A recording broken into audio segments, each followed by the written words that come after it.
Hi, this is Kevin C. Mason from Jack Monkey Games, and we're going to talk about how to run a scary campaign. So, there's a couple parts to this.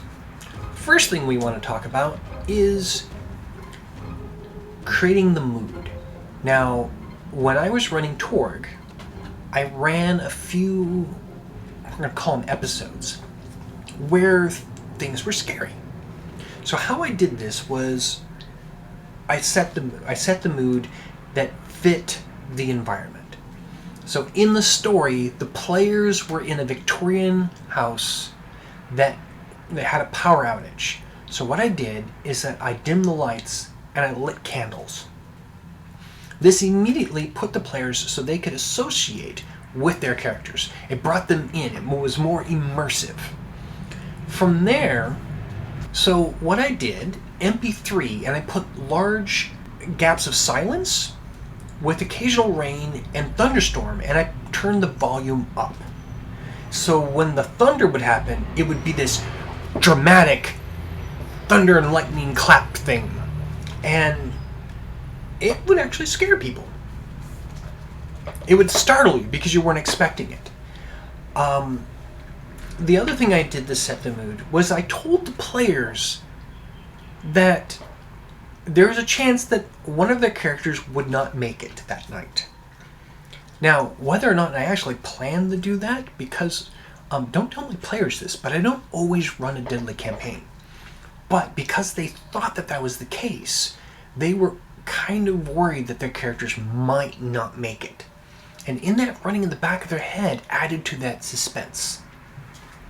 So that is how you set the mood. From there, I actually read this in the Torg handbook, where they're talking about when you run a campaign, what you want to do is that if you're running a monster that you know that's really, really powerful, is not as scary as a weak monster that you can't see. You don't know what it is. So what I did is that I created like 5 or 6 NPCs that most of them were red shirts. I specifically set them up to be killed. And what I did is that a few adventures beforehand, not even that night, I introduced them a few adventures beforehand and got the players to like them. So when they got killed, the players felt the loss. The characters felt the loss. It wasn't just a red shirt. It was a character that they actually got into. Think of Game of Thrones. Okay? When a character dies, if you're involved in it, you're like, you just killed so-and-so. Okay? It adds to the suspense. It adds to the, oh, fuck. So, what I did is that I had a creature called a shadow goblin. Now, shadow goblin is just a regular goblin. It's just that it can go from shadow to shadow and teleport. And it can reach into a shadow and grab anything that's currently in the dark. Like something from a knife drawer. So it always has pointy knife claw things. So in a Victorian house where there's a lot of candles, these little things can teleport everywhere you want. Now, if you hit one, they're dead. I didn't tell the players that. I didn't tell the players that what they were dealing with was a shadow goblin. What I did is that they heard noises. I would have them do perception checks and then fail. I would have them do perception checks and just get, like, they'd hear a scratching noise. And then when they'd open up they would open up the closet to find out what was there was nothing there. But they could see where something had been scratching at the inside of the door. I would do things like have the players see the remains of a mauled body. And I would kill one of the NPCs that everyone thought that they were the badass. Okay? By killing off the badass, they realized, oh my god, whatever we're up against is really scary. Don't identify the goblin.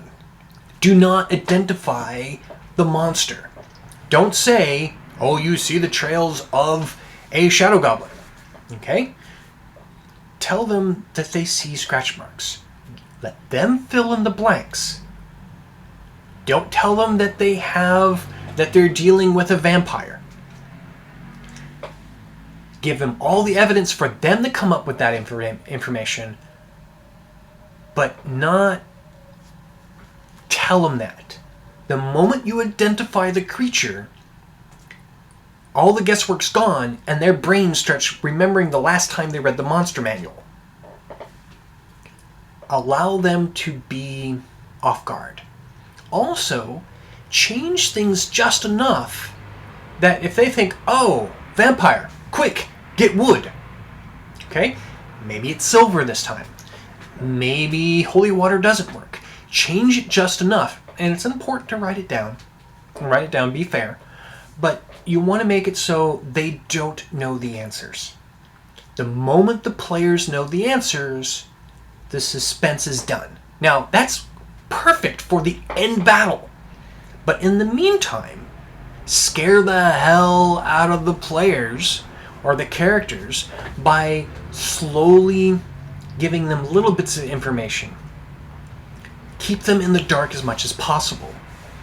Have one of the players being, or not players, but the characters being stabbed in the back. Not a lot of damage, but just a little bit. And then have the player run away, or the monster run away.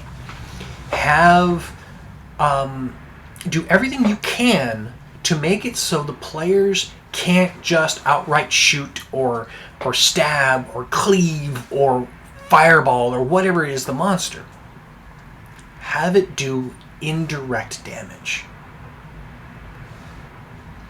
Okay, and the third part is that you want to find ways of making the players feel like they're out of control. You've got to be careful with this because this can really go into railroading.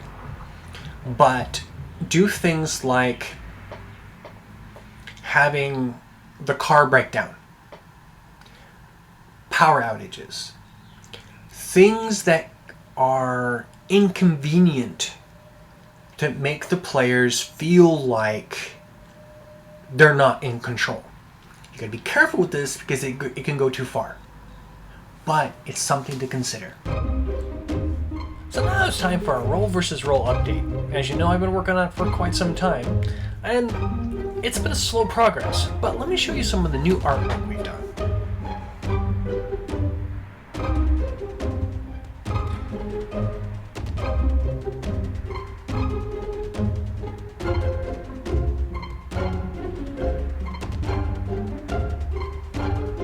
Now, not all the artwork's going to make it to the cards. Like, this one didn't quite fit, and neither did this one. But they're cute anyways.